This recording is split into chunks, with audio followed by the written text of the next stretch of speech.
All right, this video is for my 2010 F150.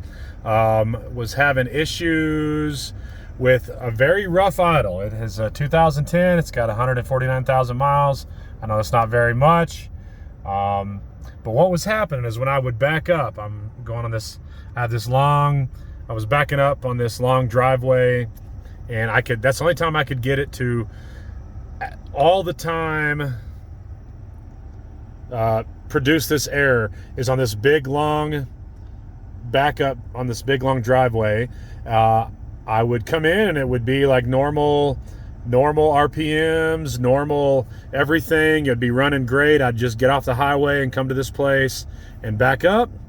And so my car radio, it tells you it has engine codes. It would be running so rough. And there would be no codes at all, no check engine, nothing. And so Ford Tech Make You Loco guy, if you have a Ford, you love him, or at least you watch his videos if you don't love him. He showed me a trick though. While it was running that rough, I would set the parking brake, leave it in reverse, because that's the only way I could accurately do this. Sometimes I would be at a stop sign, but it would be random. A random stop sign, it would start rough idling. But I would leave it in reverse, and I would pull the VCT solenoid. I would just pop it, and pop both of them. So there's one, and the other one is a little harder to see. It's right there.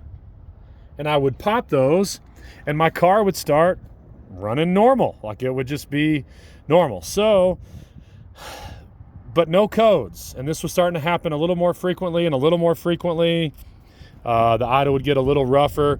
Now, once you get back up to RPM, it would start working fine.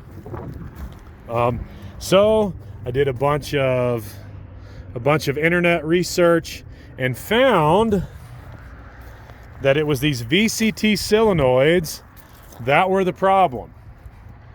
These VTC solenoids, I guess, go bad. I didn't know that, but it was causing there were no error codes. I was told that it was the intake or the mass airflow. I was told it was a lot of things. But what really helped me diagnose it was whenever it was in the rough idle, when it was doing the rough idle, and I would disconnect this and it would clear it right up. So this weekend and the weekend before last, I changed both of those. Now I'm going to try to leave a link to the two videos. Changing this and the one on the other side, super easy. Takes about 10 seconds to pull it out and about 10 seconds to put it in. What you also have to do though is you have to take off both valve covers. So for here, to take off the valve covers, you got to take these two, release those wiring looms and wiring harnesses and pull all the wires out, and pull the spark, the ignition coils, pull all those, pull some of your vacuum lines, and disconnect it and pull the valve cover. And then it takes, like I said, 10 seconds to replace that, and then you go back, buy a new valve cover gasket. They're not super expensive. I think the VCT solenoids are, I don't know, maybe $50 a piece. I buy Motorcraft, a new Motorcraft valve cover gasket. It was pretty cheap. The other thing that you might need to have, these studs.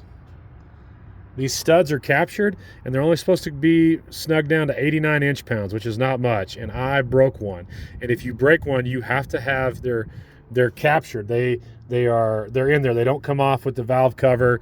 They're not very expensive. You can find them on eBay for $2 or $3, $4. But here in my town of about 1 million people, Albuquerque, one all the dealerships, all the Ford dealerships, between all of them, there was one. And so I changed out both of those, one on the driver's side, one on the passenger side.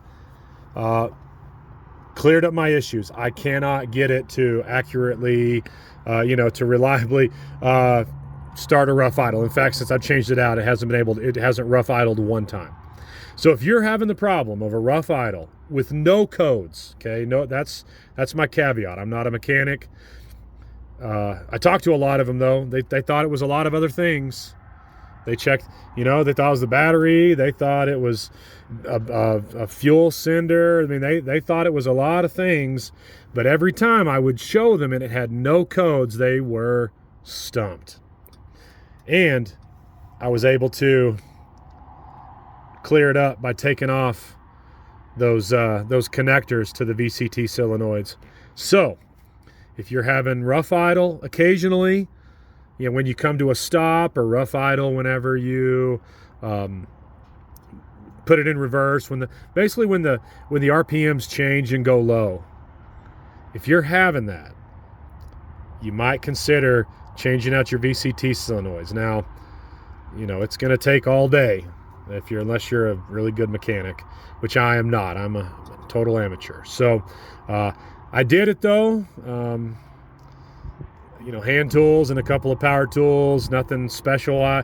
It's mostly 7s and 8, 7s for the coil packs and 8 all the way around. On the other side, it's an 8 to take out, to move the dipstick over, get it off the engine block, and then 10s for all your intake stuff. Other than that, I don't know what, I can't remember everything, but I would really recommend, if you're having rough idle with no codes, try that. Try the VCT solenoids. Hope it works. Bye.